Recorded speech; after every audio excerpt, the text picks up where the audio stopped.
আসসালামু আলাইকুম। তুষার travel and ব্লগে সবাইকে স্বাগতম। আমি প্রতিদিনের মতো আজকেও বের হয়েছি প্রকৃতি দেখার জন্য।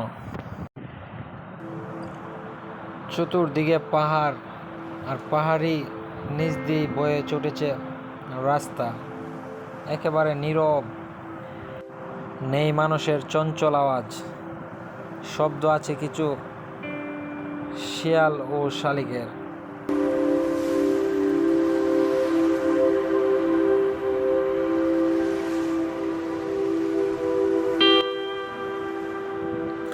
এখনও যারা আমার চ্যানেলটি সাবস্ক্রাইব করেন নাই তারা আমার চ্যানেলটি সাবস্ক্রাইব করে দিন, ও যারা ফেসবুক পেজ থেকে দেখতেছেন আমার পেজটি ফলো করে দিন।